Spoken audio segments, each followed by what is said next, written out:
Buenos días y bienvenidos a ver los museos Luis Amigó, el Museo del Padre Fundador y el Museo también de la Pedagogía Amigoniana. Yo normalmente, antes de comenzar a ver los museos, pretendo sobre todo poner el punto de vista o el lugar.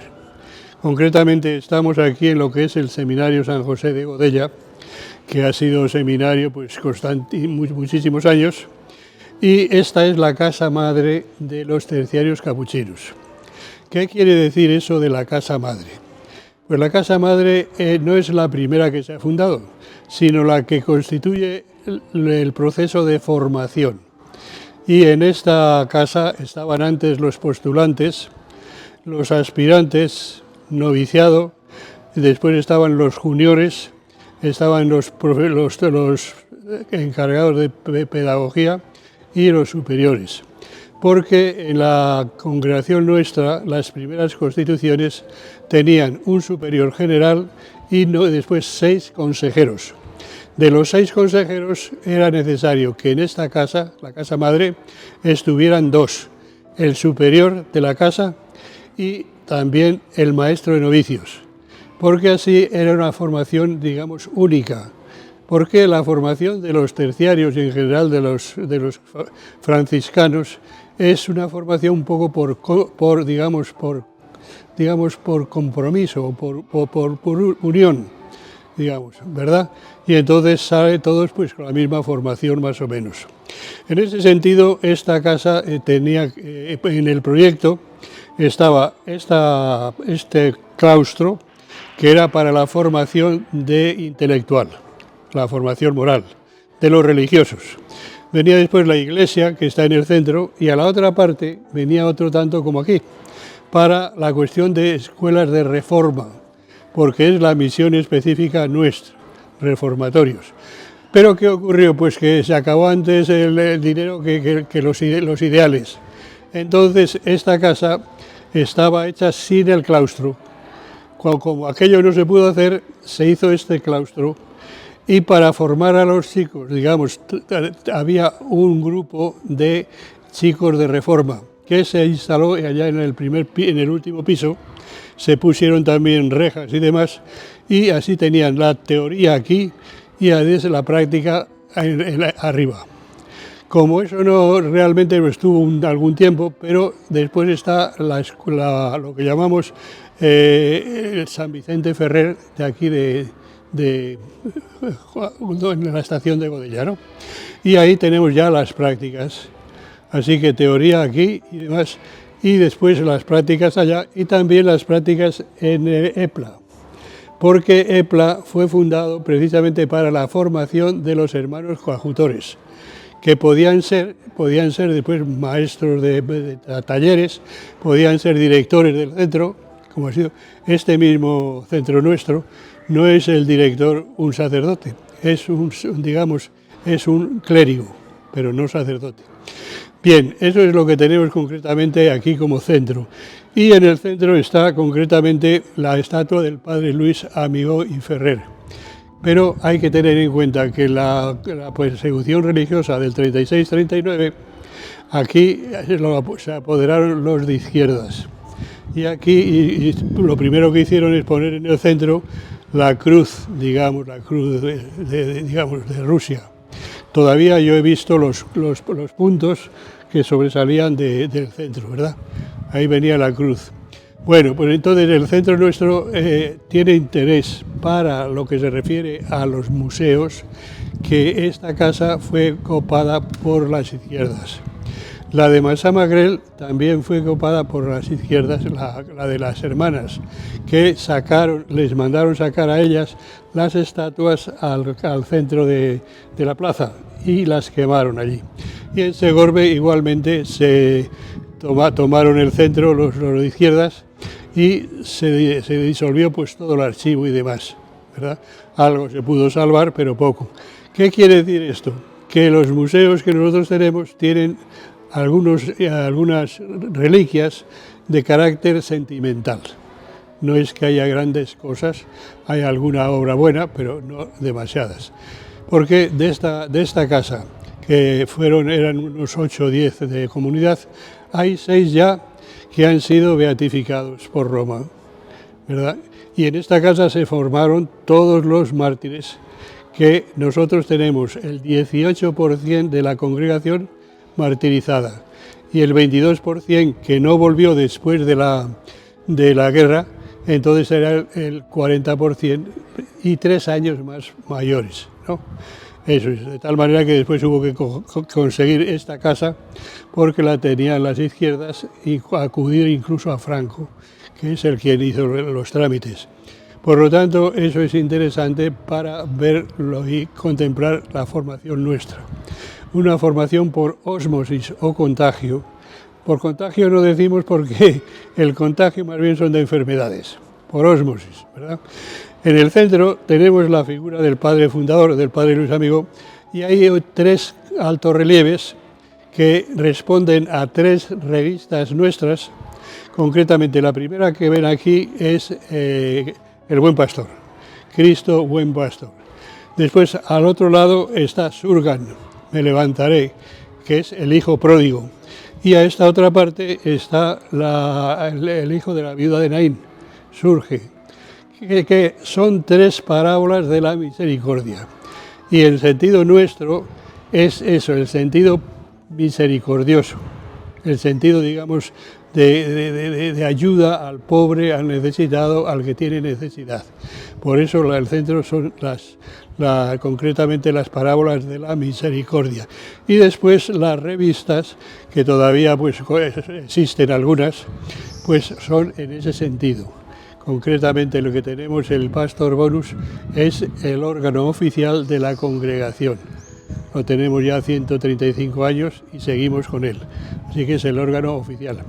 Y esto es lo que nos puede servir para una introducción, y así pasamos ya a la capilla, al centro, y ahí haremos otra explicación.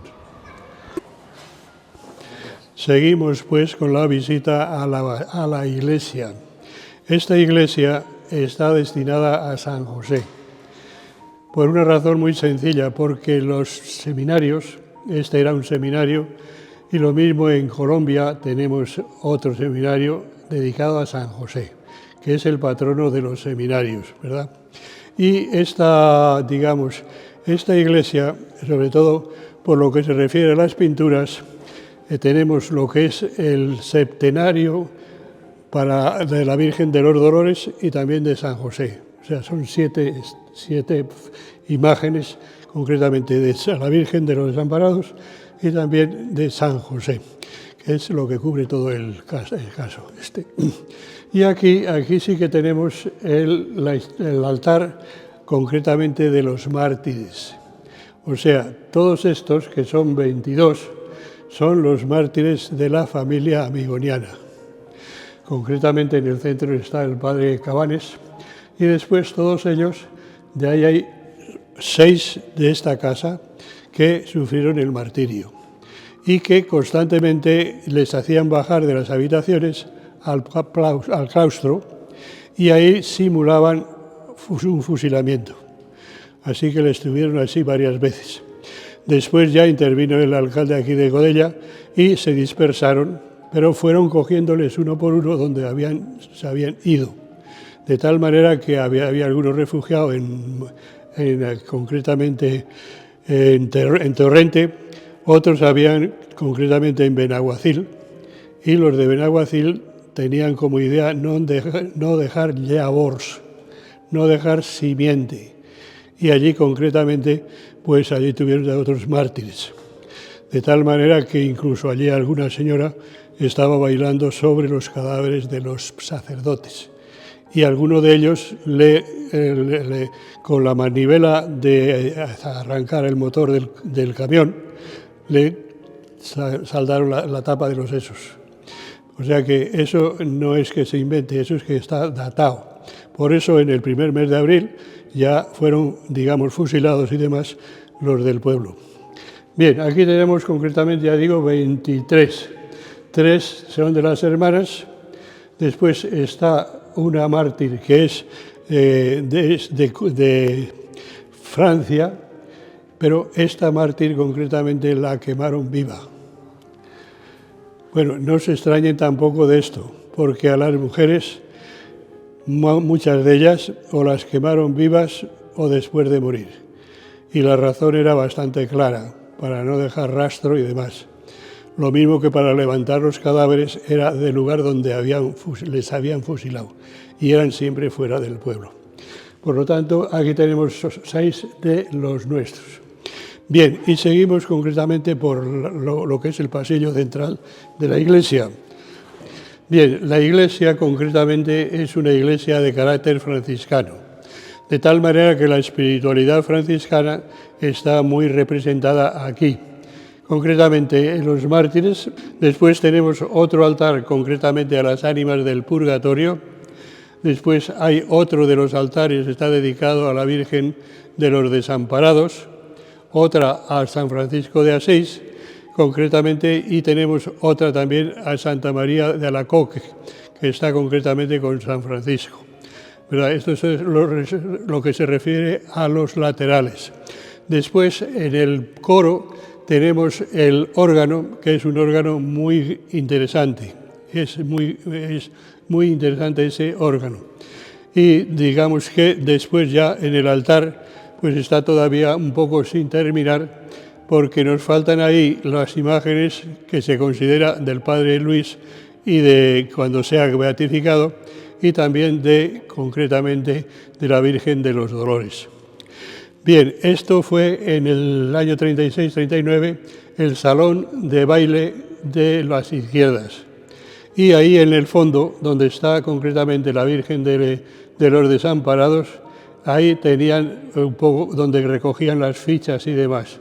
Por lo tanto, lo que se conserva del año 36-39 es el piso y demás, y la cuestión de aquella de entrada de hierro, concretamente al altar de la Virgen de los Desamparados, porque aquello se cerró y ahí no se produjo ninguna otra cosa. Bien, yo creo que por lo demás la cosa está clara. A esta parte de aquí, en lo que es el primer piso, ahí es el Museo del Padre Luis al que vamos a ir. Y en esta otra parte está el Museo de los Mártires, que está un poco todavía en hacer, que es a lo que vamos a dedicarnos seguidamente. En el claustro hemos visto un poco lo que es la misión y la formación en los terciarios capuchinos. Yo cuando veo el museo, os lo voy a explicar, explico lo primero de todo lo que es el escudo del padre fundador, que es este escudo que tenemos aquí, y que recoge la espiritualidad de él y el apostolado, la misión. ¿Verdad? Si nos fijamos en este escudo, tenemos la cruz de Cristo, tenemos concretamente ahí el anagrama de los franciscanos. Tenemos el cordón franciscano que recoge los 4 cuadros, ¿no? Y tenemos concretamente primero Cristo como centro, el franciscanismo y después la devoción a María, la Virgen de los Dolores. Esos son los tres vectores para la formación, digamos, espiritual, lo que nos encierra. Y abajo tenemos la misión. Entrego mi alma por mis ovejas. ¿Verdad? Eso es así. Claro, esto bien leído recoge lo que más ansiaba el Padre Luis a los 53 años, que es cuando hace el escudo. Y entonces recoge el primer cuadrante son José, María, Jesús, la fundación de las hermanas, las terciarias, de la Sagrada Familia. Después el corazón de la Virgen de los Dolores, la fundación nuestra. Y después la amistad que tenemos aquí. Y finalmente aquí tenemos el yunque y las barras de Aragón, Cataluña y Valencia, y que es el nombre concretamente que tienen sobre todo los herreros, ferreros y demás. Y entonces se puede leer fácilmente José, María, Amigó, Ferreros. Tienen el yunque que es de los ferreros o ferrater. Por lo tanto, el escudo recoge lo que es la espiritualidad de Luis Amigó y también, a buen sentido, la nuestra, y también concretamente la misión. entrego mi alma por mis ovejas. Después, en primer lugar, podemos ver, por ejemplo, esta imagen. Es la de Santa Rita de Casia. Fue la primera casa que tuvimos nosotros en Madrid, una escuela de reforma que el 36-39 fue, digamos, una especie de cárcel, concretamente. Bien, y se nos dice en la autobiografía que se la vistieron sus padres, o sea que el hábito y demás de esta Santa Rita de Casia pues tiene ya más de 200 años, con lo cual está muy deteriorado el vestido que le hicieron sus padres. Después tenemos aquí el báculo. Es un báculo que lo primero que llama la atención es que es muy alto. Claro, para uno pequeño, pues darle un bastón tan alto. Pero tiene solución esto, como todas las cosas. Se desenrosca una de las partes y ya queda a la altura media de cualquiera, ¿verdad? Ya está claro. Bueno, después ahí tenemos el certificado de nacimiento de Luis Amigó, que nació el 17 de octubre o el 18. ¿Por qué? Porque en esa época estaban las célebres, digamos, enfermedades, y, por ejemplo, en Massamagrell todos murieron del cólera ese año. Entonces, al nacimiento del padre Luis se pensaba que iba a ocurrir lo mismo, pero no ocurrió. Y entonces lo primero que hace la que atiende en el parto es administrarle el bautismo, porque lo normal es que muera por la noche. Y después, al día siguiente, es cuando tienen la celebración. Por eso decimos el 17 o el 18, bueno, cuando quieran, pero es la forma, ¿verdad? Después, por lo que se refiere a la beatificación, porque mucha gente me pregunta ¿por qué no lo beatifican? Pues la razón es muy sencilla. De un tiempo acá se piden siempre milagros, y buscar un milagro ahora uno no lo encuentra ni con la linterna de Diógenes, ¿verdad? Entonces es lo único que falta. Por lo tanto, antes, que había un gran interés por las beatificaciones, las congregaciones y demás forzaban tanto que la Sagrada Congregación concretamente concedió lo que es venerable, para contentar un poco a la gente, mientras se preparaba la beatificación. Porque es que las beatificaciones antes, hace ya algunos siglos, acudían a estas beatificaciones hasta el rey, concretamente de San Isidro Labrador, Santa Teresa de Jesús, San Ignacio de Loyola y San Francisco Javier. Esos, en gran parte, Felipe II interviene, porque si no, aunque ¿qué va a entrar ahí San Isidro Labrador? De hecho, los italianos decían, hoy el Santo Padre ha beatificado o ha canonizado a 4 españoles y un santo, San Felipe Neri, que era italiano, con la cosa que ellos tienen, ha canonizado a 4 españoles y un santo. Bueno, para esto que se refiere a nosotros, digamos, el decreto de beatificación es el decreto de venerable.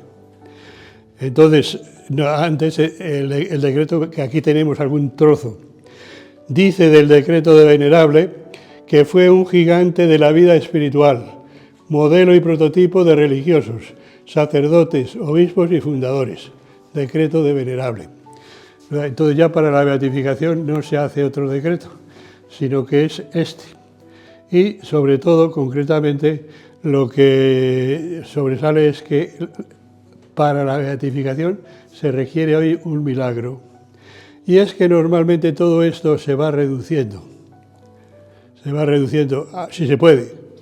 Pero también esto tiene sus dificultades, porque en la guerra del 36 al 39, concretamente hay, por ejemplo, de la provincia de Burgos hay ya unos 300 beatificados y no tienen ya ni pueblo. Claro, entonces, ten con ten. Bueno, eso es lo que se refiere. También tenemos aquí algunos textos de Monseñor Lauzurica, que es la introducción al libro de la autobiografía. Y a propósito, aquí presentamos una serie de libros para que la gente tome los que quiera y le agraden, ¿eh? Concretamente están las autobiografías, hay en valenciano también y en español. Y después hay las obras completas, están en español y están también en inglés, por si a alguien le interesa. Bien, ahí tenemos, pueden coger todos los que quieran. Y vamos a seguir explicando un poco lo que es esencial en este museo. En este museo yo lo que veo principal es la obra de Pablo Serrano, que es este busto, y después en la otra parte es la obra de un pintor, concretamente de Peris Carbonell. Bueno, cuando comenzamos este trabajo, yo vi que Peris Carbonell pues era un gran pintor realista. Y él se dedicó a pintar la psicología de los personajes. Lo mismo que le ocurre a este Pablo Serrano, que lo que él esculpe es la psicología de la persona interior. Esta es una imagen de él. Concretamente, si esta imagen se la pone más levantada y se mira de esta parte, viene ese sentido de piedad, de misericordia propio de Luis Amigó. Pero ya digo que no está puesta como debe estar. Es de Pablo Serrano, que es un gran escultor, concretamente de Teruel. Yo le he visto explicar, por ejemplo, los fusilamientos de Goya en la televisión, e incluso sí, en Roma ha tenido exposiciones. Yo he comprado las obras de él y las he tenido, porque ha sido por casualidad, por lo que tenemos aquí nosotros este busto. Es que él es un gran escultor, pero vino sin nada desde Argentina y Uruguay. Y al venir sin nada se instaló en Madrid y su hermano Ángel era el que estaba en la formación profesional enseñando a los chicos. Allí les enseñaba, digamos, sobre todo para esculpir y demás. Y prevale el tiempo, y uno de los días dice, hombre, ya que me dejan estar aquí gratis, quieren que les haga algo, por ejemplo, un busto del padre fundador. Dice, pues hágalo. E hizo este.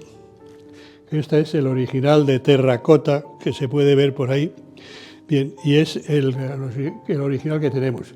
Él tiene el museo ahí en Cribillente, creo que llaman, de Teruel, tiene el museo, y es el que esculpió también, por ejemplo, el busto, concretamente de estos dos hermanos sevillanos. Y tiene también, por ejemplo, la escultura de la obra de el burgalés de los animales, le tiene concretamente lo que es la escultura de él. Bien, y esto es lo que tenemos concretamente más importante. Por eso este mismo, Peris Carbonell, pues trata de sacar de fuera lo que hay dentro de la psicología, ¿verdad? Entonces, del padre fundador, pues no ves una figura sin demasiado relieve. Tienes, por ejemplo, los ojos que hablan de la digamos, esperanza, sobre todo, de la providencia divina. Porque una persona que tiene que cada día salir a pedir limosna, que no le dejan pedir más que en especie, pues al día siguiente tiene que salir a pedir otra vez limosna y a humillarse otra vez. Que eso de pedir a todos nos cuesta. Y por eso precisamente pues tiene los ojos de la providencia, los colores mismos. Aquí habla de una cosa de una vaca que le acorneó aquí en Valencia cuando iba el vaquero repartiendo la leche por las calles.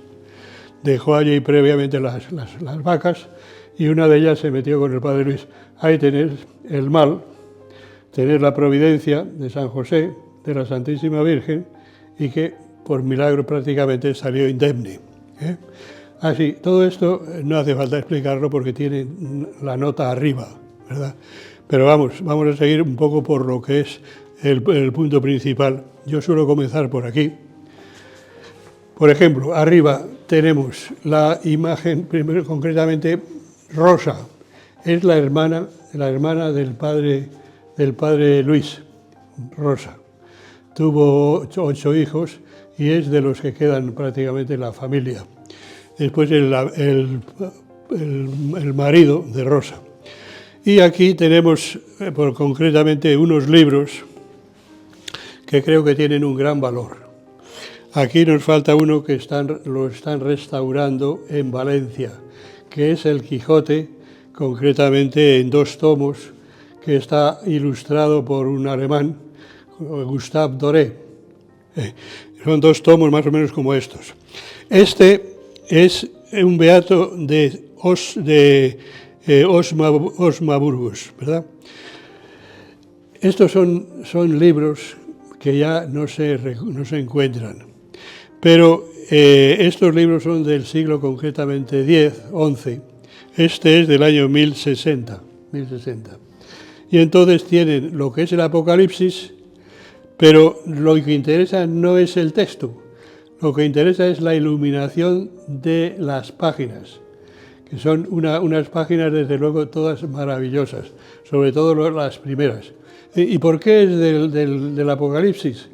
Pues porque se pensaba que el año 1000 se acababa el mundo. Entonces en los monasterios comenzaron a hablar, pues el último libro el del Apocalipsis, ¿verdad?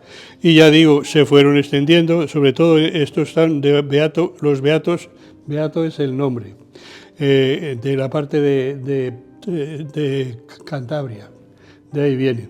Después se fueron extendiendo un poco más, este es de Beato de Burgo de Osma, con la explicación. Y esta es una Biblia, concretamente, que en tiempo de aquí de la alcaldesa de Valencia la editaron, de Juan de Ribera, de 1540.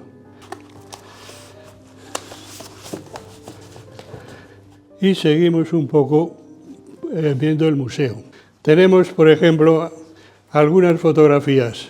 La de Luis Amigó a los 5 años. Así que esto tendrá que ser de 1859. O sea, no se conservan, de los hermanos, de los padres no se conservan fotografías. Bien, después viene de religioso, de estudiante aquí en Valencia y demás. Entonces, este museo está hecho para ir leyéndolo despacito, cada uno por partes, sin más, ¿eh? Bueno, vamos a seguir un poco adelante. Aquí tenemos ya algunos objetos de carácter, como digo, sentimental. Tenemos las reliquias de San Juan de Ribera. Esto no lo deben olvidar nadie aquí en Valencia, porque San Juan de Ribera es el reformador a partir del Concilio de Trento. Y el Juan de Ribera estuvo aquí en Valencia unos 42 años de arzobispo. Pero era un arzobispo que era capitán general de Cataluña, Valencia y demás. Entonces, en su tiempo, se reformaron o se edificaron nuevos al menos 85 conventos, de los cuales 13 los dedicaron a los capuchinos, 13 conventos, o sea, más de los que tienen ahora. Y por esa razón, San Juan de Ribera se considera el, restaurador de aquí de Valencia, de las congregaciones. Concretamente de esos conventos, la mitad se los entregó a los franciscanos y de ellos es fundador de la provincia capuchina de la Preciosísima Sangre de Cristo de Valencia. Porque San Juan de Ribera, su débil era la devoción al cuerpo y sangre de Jesús. Entonces la mitad de sus bienes los dedicó para la exposición perpetua del cuerpo de Cristo en el Patriarca y la otra mitad para la fundación de la provincia capuchina de la Preciosísima Sangre. Bien, pasando vemos los objetos, concretamente son objetos muy pobres, concretamente, por ejemplo, las cucharas y demás, platos, etc. Y arriba tenemos una radio. Esto sí que es para recordarlo, porque lo que se refiere a casas concretamente de cuestión económica son fundaciones de religiosos o de sacerdotes. Entonces son montes de piedad, donde se dejaban en empréstito algunas joyas, lo que sea, para seguir trabajando y después recuperarlas. Pero fíjense hasta qué punto hemos llegado, que ahora le han echado la mano todos los, digamos, los grandes empresarios. Y para alguno de estos montes de piedad, pues ha habido que emplear después, pagar 25 o 30 millones de dineros. La caja de ahorros aquí de Valencia y demás. Y todavía hay que pagar porque no se han contestado. Bueno, pero así son las cosas. Así son las cosas. Seguimos concretamente en esta parte y aquí encuentran precisamente una regla y constituciones. Esta de aquí, la regla de los capuchinos. Entonces el padre Luis, cuando lo hacen obispo, digamos, cuando lo hacen provincial, hace la edición de este libro, donde está la regla, constituciones y testamento de San Francisco. Dice, ¿y por qué así de pequeño? Pues era así de pequeño porque estos libros los religiosos lo llevaban en un bolsito aquí debajo del sobaco. Después parece ser que ahí metieron la caja de tabaco y ahora tampoco da lo suficiente para la caja de tabaco. Ahora es para otras cosas más. Pero bueno, así son las cosas. Claro, esta regla, los hermanos cajutores que te pedían limosna, cuando iban de un pueblo a otro, o tal, o en verano, la comida, se la aprendían de memoria. Esa es una regla, para eso es. Claro, porque estas son, digamos, breves. La palabra, por ejemplo, breviario, viene de ahí. Breviario es donde se reza todos los días las oraciones, digamos, del día, los religiosos. Pero es breviario porque es breve, porque antes era un libro gigantesco donde leían todos desde el coro, ¿verdad? Y entonces ya en tiempo de San Francisco, como tenían que ir de camino y demás, lo sacaron breve, o sea, en edición muy breve, breviario. Y esto es un breviario de la vida religiosa, donde está el espejo del perfecto religioso. Bueno, tenemos por ejemplo aquí ya algo de los vestidos del padre Luis. Ahí tenemos concretamente este capisayo y tenemos el anillo de obispo y tenemos la mitra de obispo.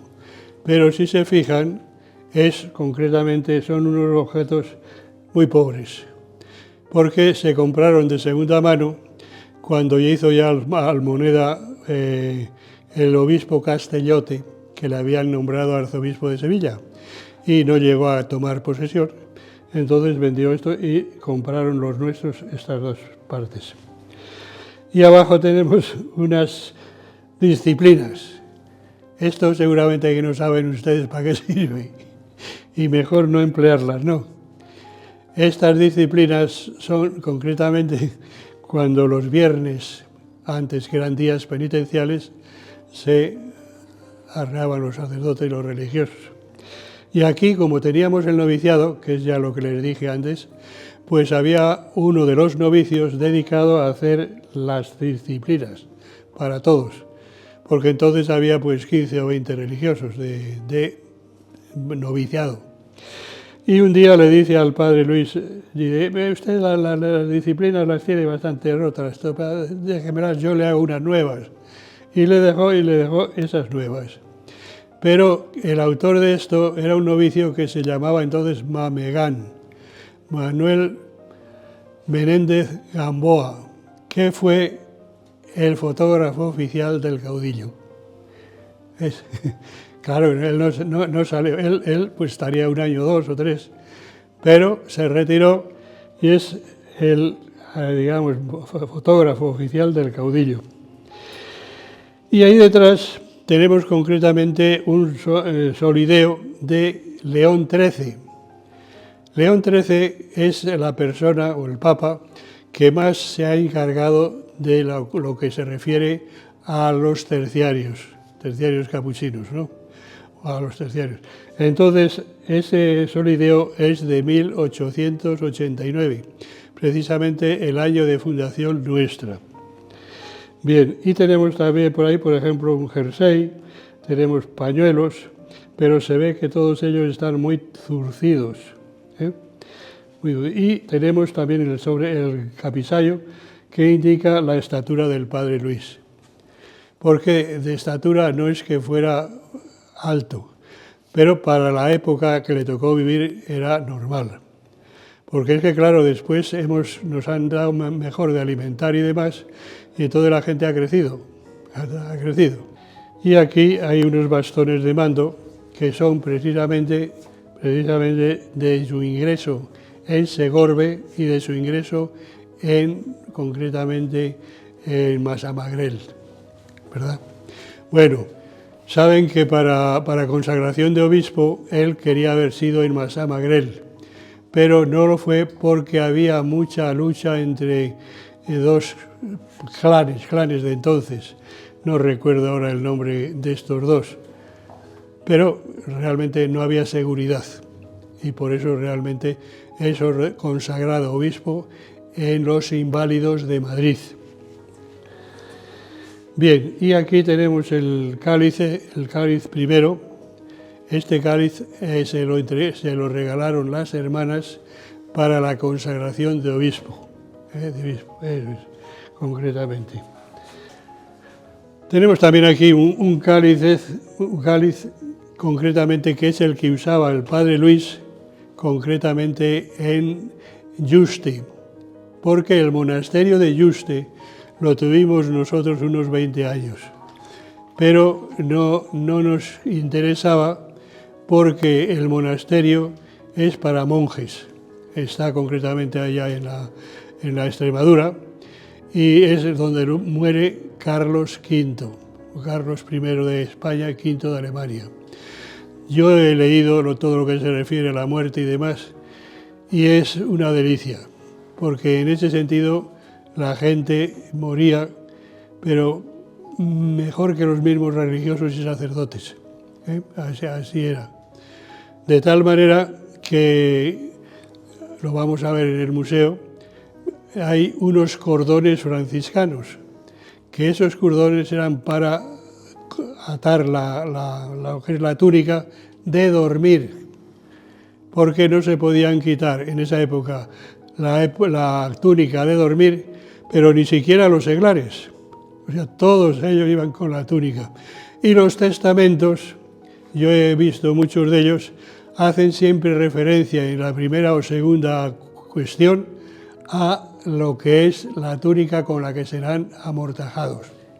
Por ejemplo, el padre del fundador nuestro es amortajado con la túnica de los franciscanos.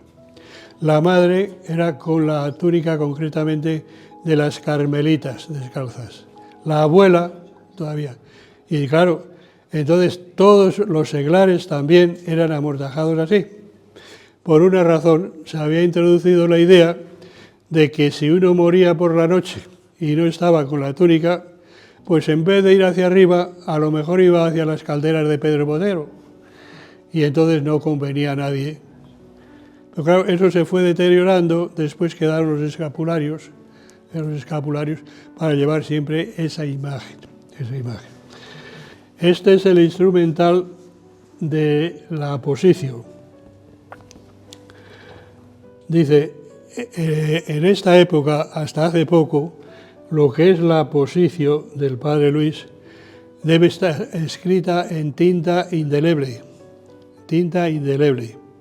o sea, tinta ya de categoría. ¿Por qué?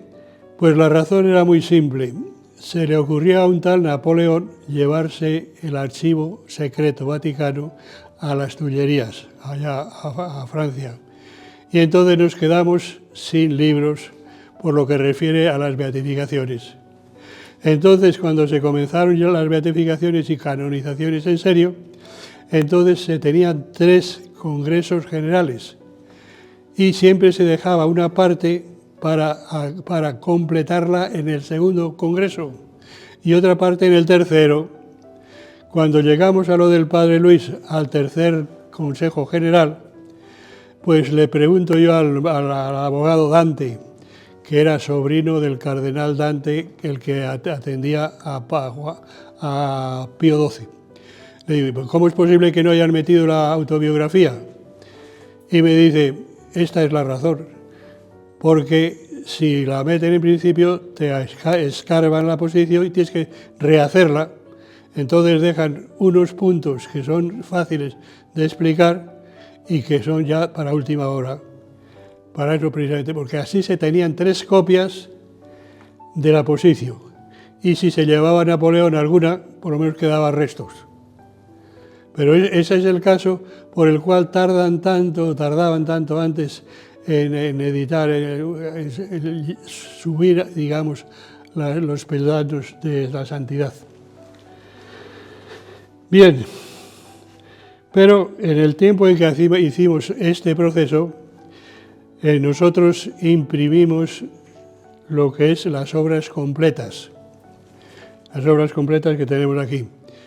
Se hicieron 6.000 ejemplares y las obras completas a mí me han servido sobre todo para la elaboración de la posición, porque esas tienen una gran categoría, porque son de la BAC de Madrid y la BAC pues es una institución ya de siempre de mucha fama. Bien, y esto solo es el instrumental para esto. De tal manera que en lo que es la copia pública, la última copia pública todavía está hecha con esas plumas, con esas. Dice, bueno, yo me encargué con un sacerdote ya retirado de aquí de Valencia, allá de la parte de Játiva, yo le pagaba a lo que y me copió 1000 y pico páginas. Pero esa es la razón. Ocurre lo mismo que con la cuestión de el padre Luis, ¿cuándo murió? El certificado de defunción está aquí en Godella, en el juzgado, y dice que murió a las 5 de la tarde del 30 de septiembre. Y claro, cuando eso lo vieron allá en Roma, dice, a ver, esto lo tienes que explicar en condiciones. Y fui y lo expliqué en 5 o 6 páginas, que no, que había muerto a la 1:15. Y casualmente, pocos días después, en el archivo secreto, encontré yo los telegramas que enviaron a la muerte de Padre Luis. 3 había, y decía a la 1:15 o la 1:20. El otro decía lo mismo, hacia la 1:30, tal. Siempre.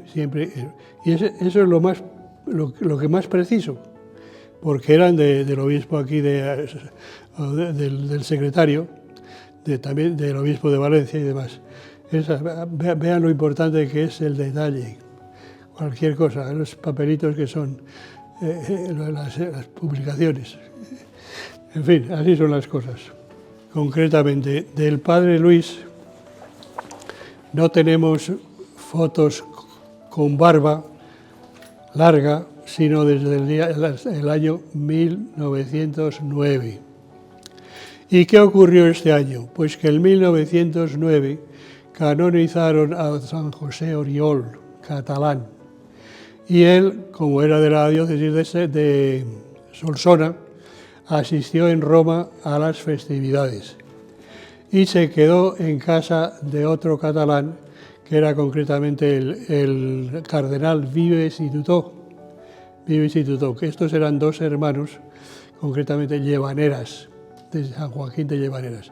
Y entonces, en este caso, le dice el padre Vives y Tutó, mira, como obispo tienes que llevar la barba pues un poco en condiciones, porque esa otra barba es de capuchino.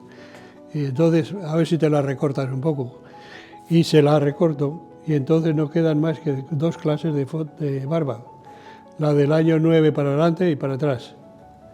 Y dice, ¿y por qué? Pues porque las constituciones, fíjense que antes anotaban detallitos, las constituciones de los capuchinos antiguas decían que la barba se dejará, digamos, silvestre, solo en atención a que cada día tienen que recibir el cuerpo y sangre de Cristo, se les permite rasurarse un poco en torno a los labios. Por eso después, cuando veamos los superiores generales, concretamente hasta bien entrado el siglo XX, pues todos van con una barba larguísima. Eran barbas, digamos, no cultivadas. Tenemos las cajas en que se llevó la copia pública a Roma. Se llevó en esta caja, que es de piel de cabra, en esas dos digamos, libros metidos dentro. Como no lo sabíamos entonces, nos parecía que había que hacer una cosa pues bien, digna. Y se hicieron se hicieron como 5 o 6 copias, lo que costó unas 300.000 pesetas de entonces. Bien, pero claro, después ha ido cambiando las cosas y cuando esto llega a Roma, lo abren, sacan los 2 libros y las cajas te las tiran por allí. Pero es que además hemos tenido un caso con lo del padre Luis. La copia pública que iba en esa caja se perdió. ¿Y cómo es posible que en Roma se pierda una caja de las causas de canonización? Pues se perdió. Y entonces me dice el postulador general, vete y búscala, porque si no la encuentras yo escribo una carta furibunda al cardenal. Bueno, y bajo para allá, me encuentro con el archivero, estuvimos viendo a ver cómo había el nombre, Luis Amigó y Ferrer, o estaba también José María Amigó y demás. Y no salía. Y al final me dice, como no sea que esté ahí en el pasillo que da al archivo, que ahí tiramos todas las cajas de las que no se ocupa nadie, y yo le digo, pues ábrame, y yo lo veo, porque yo la he encerrado y entonces la conozco perfectamente. Y enseguida que me abre la segunda o tercera, la encuentro aquella. La bajamos y ¿qué ponía? Luis A. Ferrer. Entonces en los archivos no se encontraba. ¿Por qué? Pues porque el que recibió la entrada, el nomenclator, a mí me dieron un papelito así pequeño, dice que era un americano. Y entonces el apellido de la madre, que creo que es, no se le pone, se pone la A. John Fitzgerald Kennedy, lo que sea, pues igual. Esa fue la razón, y entonces no lo encontrabas. También, claro, hay que ser un poco espabilados, porque todos nosotros llevamos otras copias y seguimos trabajando, aunque no hubieran dado la validez del proceso. Y seguimos empleando, sí. Aparte de los mártires. La copia pública. Concretamente son 10 volúmenes, entonces a Roma se lleva la copia pública por partida doble.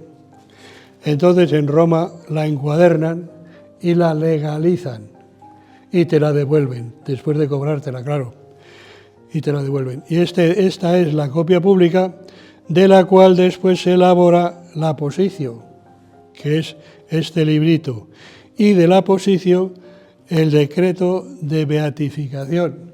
Fíjate que no está, ya tenemos ahí el decreto de Juan Pablo II, y no se le ha podido beatificar. Claro que ese decreto no lo firma Juan Pablo II, lo firma el secretario. El Papa solo firma cuando es una canonización, porque es para el mundo entero. Y entonces va concretamente, no en un breve pontificio, sino en otra parte, en otro estilo. Y claro, aquí tenemos la introducción, esta es una introducción a todas las causas de ese día. Y esta otra es la de las hermanas terciarias capuchinas. Concretamente son 6 tomos, más breve, porque son 4 las hermanas. Tenemos ahí también la posición, muy breve, y tenemos el breve pontificio, pero en Roma. Porque, claro, normalmente ya son, digamos, hermanas. Yo pensé que debía estar en Roma. Lo mismo que estos nuestros, pues pudieran estar concretamente aquí en Valencia. En el fondo tenemos un cáliz del Padre Domingo de Alboraya. Este se ha encontrado hace poco, al hacer unas, digamos, reparaciones en una casa, al destruir tabiques, salió el cáliz, porque habían escondido en la casa pues cálices y demás de esto para que no los profanaran, ¿verdad? Y entonces tenemos la patena y el cáliz que después los hemos dorado. Aquí tenemos unas cosas curiosas, sobre todo de objetos. Concretamente tenemos una reliquia de las 8 mártires y vírgenes que recitábamos antes, concretamente en la Santa Misa, del tiempo de los romanos. Bueno, tenemos varias que son de San Pío de Pietrelcina, ¿verdad? Y tenemos algunos objetos concretamente propios nuestros. Ahí suele haber también otra reliquia que es de Marco de Aviano. ¿Ustedes saben quién es el fundador de los capuchinos? A ver quién acierta. El fundador de los capuchinos. No se sabe. ¿No será San Francisco de Asís? Yo creo que sí. Pero este es de otros capuchinos. Este es Marco de Aviano. Este era un predicador capuchino que cuando tomaron concretamente los turcos Viena, este es el que enardecía a las tropas del caudillo, digamos del Papa, no sé si interviene también Francia o España, entonces intervienen ahí concretamente en la toma de Viena. Y cuando los turcos se retiraron, porque perdieron la guerra, cuando los turcos se retiraron dejaron por allí algunos saquetes de, concretamente, no sé, de cuestión para hacer el café y demás. Y este capuchino comenzó a mezclarlo con agua, a ponerlo al fuego, tal, de una y otra forma. ¿Y qué salió? Pues el capuchino, que iba a salir. De ahí viene el nombre de capuchino. Así que cuando senté, de ahí viene. Esto está datado de Marco de Aviano, que ya es beato, Aquí tenemos escritos nuestros sobre todo, y aquí está la obra pedagógica. Pero ocurre como en todos los museos, que habría que pasar esta parte a la otra, ¿no? Concretamente, aquí quedar solamente el Padre Luis y los mártires. Y en la parte de allá, concretamente, es poner la obra pedagógica que seguramente la veamos otro día. Pero ya hay cosas curiosas, porque las fotografías estas fotografías, si se dan cuenta, algunas son de República Dominicana, otras son de Colombia, otras hay de Argentina, incluso hay una de aquí, concretamente la de lo que es la casa que tenemos aquí frente a la estación, que es esta. Ahí están los encargados. Pero se ve una cosa importante. Ayer o anteayer estuvo por aquí el director y dijo que había 57 alumnos. 57. Bueno, pues para 57 alumnos hay casi el doble de profesores. Casi el doble de profesores.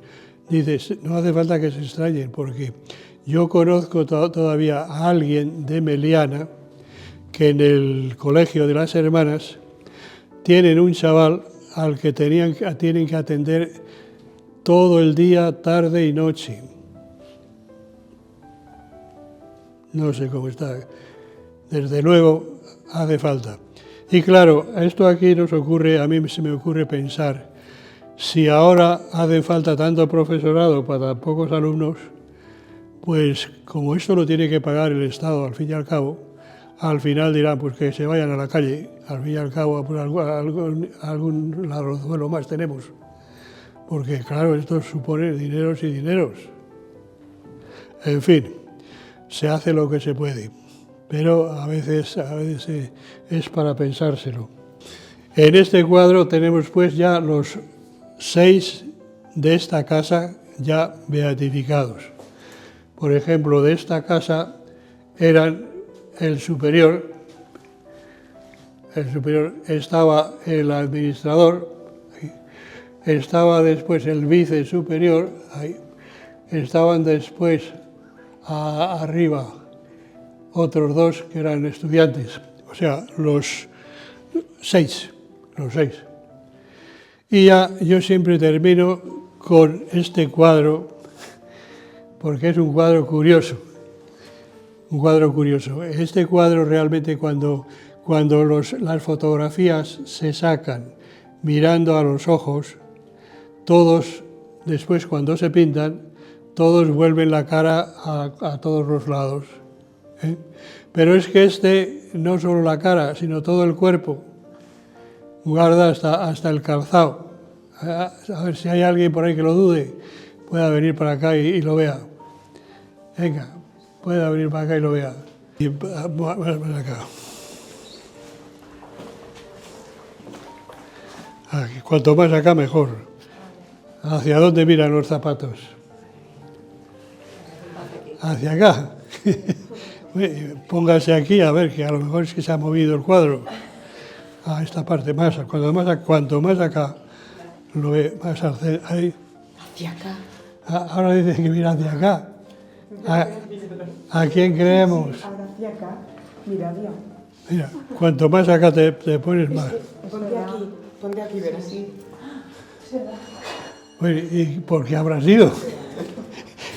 Yo creo que es... Sí. No, yo creo que es un poco desconfiado. Yo creo que es un poco desconfiado él. Bueno, y vamos a concluir, si es caso, con la visita al lugar donde él murió. Perfecto. Bien, estas eran las estancias donde estaba el padre Luis Amigó desde el 8 de septiembre hasta la muerte.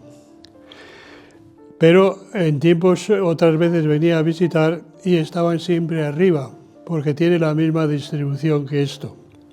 Aquí simplemente fueron los últimos días de su vida. Es del tiempo de Luis Amigó simplemente el piso y el lugar. Bien, este piso ven que son de dos clases. Aquí venía un muro hasta arriba y ahí la puerta. Entonces esta era la habitación del secretario. Y esta otra, de aquí hasta allá, era el lugar donde el padre Luis recibía las visitas. Y en la alcoba es donde él fallece. Bueno, vamos a ver, lo que se refiere a mobiliario, todo el mobiliario es de Segorbe, la casa de Segorbe, donde él era arzobispo, obispo, porque esto se vendió a pública subasta y un sobrino suyo que vio el que lo había comprado y demás, se lo compró a él otra vez, ¿verdad? Y entonces tenemos concretamente que todo lo que es mobiliario ha estado en relación con el Luis Amigó en Segorbe, en el Palacio Episcopal, que también lo profanaron y realmente pues lo destruyeron en todos los papeles. Tenemos aquí en el fondo la imagen de Luis Amigó, pero esta imagen ha sido construida para que sepamos las medidas más o menos de Luis Amigó, porque foto de cuerpo entero no tenemos más que una. Bueno, y entonces estas son fotos que son de medio cuerpo. Y entonces el año 13 él se hizo una serie de fotos para obsequiar a la gente interesante. Y entonces él daba estas fotos dedicadas. Entonces, para que tuviéramos una imagen con la medida del padre Luis, se compuso esta parte segunda. Pero esta parte segunda no está muy bien concebida, porque esta zapatilla cae debajo del manteo y no debajo de la túnica. ¿Se explica o no? Sí, entonces ves cualquier detalle. Bien, por lo tanto, pues Esa foto es una de las 4 que se sacaron el año 13 para obsequiar a las personas, digamos, interesadas. Bien, después, por ejemplo, ¿qué más podemos ver? Aquí tenemos una imagen, de Luis Amigó, obispo. Esta es la maqueta de la que hay en Segorbe. Pero la que hay en Segorbe, si algún día van allí a verla delante de la catedral, pues da la impresión de que es un poco rechoncho. ¿Y saben por qué? Pues porque esa estatua la hicieron gente de muy buena fe, ahí de Segorbe, por suscripción. Y cuando estaban ya, digamos, vaciándola para sacar la estatua, pues se le ocurrió decir a la directora, hombre, ¿por qué no nos rebaja 100.000 pesetas, lo que sea? Y a los que trabajaban en este, pues sí, se la bajamos. Pero rebajar eso significaba rebajar, por ejemplo, 10 centímetros de esto. Claro, porque esto se mete al horno, a la cera perdida, por piezas. Claro, a uno cortar de aquí 10 centímetros, pues no le viene mal. Y esa es la causa. En fin, después, mesa del comedor. Esta es mesa del comedor. Si se fijan, estos muebles tienen un número, que es concretamente el número de archivo. Esta mesa, aunque parezca que debiera ser de 6, era una mesa de 5, que era toda la comunidad de Luis Amigó. O sea que estaba él, estaba el secretario, concretamente, estaba también en esa otra parte el secretario, pero digamos para la cuestión española, después el cocinero, porque en principio todavía el obispo tenía un cocinero de los capuchinos y otro de los hermanos, y formaban la comunidad. Y esa comunidad pues llevaba el mismo estilo de vida de los capuchinos. Y el padre Luis no se quitó nunca el hábito, entonces tenemos el hábito capuchino, que es el que hemos visto. Y no se extrañen porque, por ejemplo, el hábito de los papas es blanco, pero cuando salen de viaje llevan siempre un sobre todo negro, como los dominicos, porque San Pío V era dominico y él llevó siempre ese hábito.